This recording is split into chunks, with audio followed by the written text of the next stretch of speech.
We have the Spectacles here, which the Spectacles 3 I think are awesome, or a huge step forward. And when I was at Snapchat, the way they kind of explain this ideology of like, we want to release one version every year, sort of like, it seems like an R&D project in the wild, where it's a beta product, they want feedback. And I think it's a really smart strategy because it's such a different, weird product.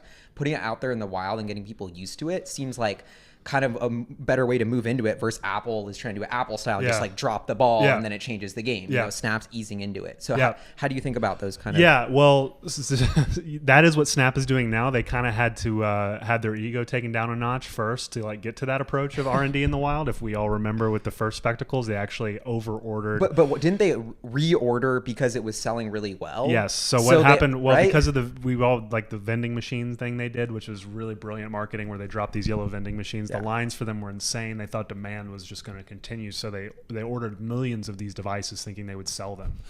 Ended up taking it was like a $30-40 million write down and unsold inventory, which was fortunate because they weren't that expensive. If you know you're like making actual AR, like that's very expensive.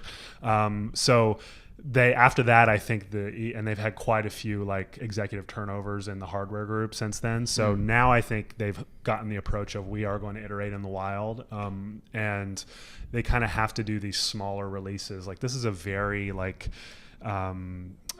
creator influencer focused product, very expensive, and it's not for the normal person, right? So like that allows them to not make too many of these things, and because they're expensive. And so I think that they have that benefit going for them, and they also have like the software element, which is cool, with the 3D videos and stuff. But it's an incredibly capital intensive thing to make like AR glasses. You need to like have silicone, you need to have all these things. And so they're definitely the smaller company in the space that's working on this. So they're kind of like the David and Goliath, actually. I'm rooting for them. I think they're an incredibly creative company. But you know, they're definitely in a land of giants, so to speak. Yeah, and it's funny, but they seem to be ahead in the wild in the way. In the wild, sending thousands of these, and every version, it's really about miniaturization with the technology. Yeah, it seems like every version gets lighter, and even using these, it's like not perfect. The quality is nowhere near my iPhone camera, but like it's good enough. It's 720. And companies will catch up to this approach. So like I reported a couple months ago, Facebook has actually recently signed a deal with Luxottica, which is the parent company of Ray-Ban. Wow. To do a deal with Ray-Ban to do basically spectacles with Ray-Ban that will come out in a year or two, probably closer to 2 years.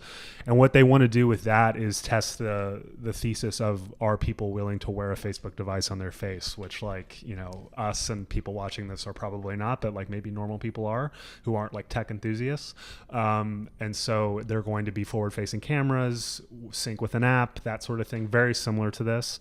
And that's still very early days, but that's happening in parallel to the full AR glasses that would maybe one day compete with Apple's, or the fourth generation that Spectacles are currently being developed, which has waveguides in the lenses and all that. It's codenamed Hermosa. So everyone is moving towards that space, and it's who gets there first and can capture like the market appeal, right? So Snap's definitely out there early, but that doesn't necessarily mean they're going to win this, you know? Yeah, and it's interesting that Facebook is pushing so much in this, because what I love about Snap, at least from the creator perspective, is like they're on my side, and they've kind of relied on Apple to be the middleman, like all these companies do. Apple is the camera all of their platforms use. This is like a move to be more vertically integrated and get off of Apple's ecosystem, which is probably why Apple's so worried about it and trying to invest in it as well. But that's why I love Snapchat, because I'm like, wow, you've given me a new way to create. Like, okay, I could buy this Sony camera we're filming it on with a lens. It's like way over $1,000. It doesn't adjust itself. Like the iPhone's already getting better than that.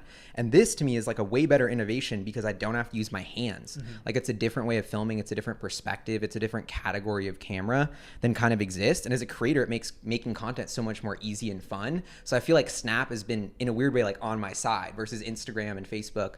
They don't give me a camera to use, but I guess it sounds like they're pushing into that. Yeah, they're pushing, and maybe Facebook will integrate its glasses with Instagram. That would make a lot of sense. We don't know. It's kind of early, but everyone is pushing towards eyewear as kind of the collective. I actually just got back from a reporting trip in San Francisco, meeting with a big tech company about this, and everyone is pushing towards this goal of like everyone in Silicon Valley feels like, not everyone, most people feel that it's inevitable that we will one day all wear these kind of like high-tech glasses on our faces, which is kind of a wild thing to think about.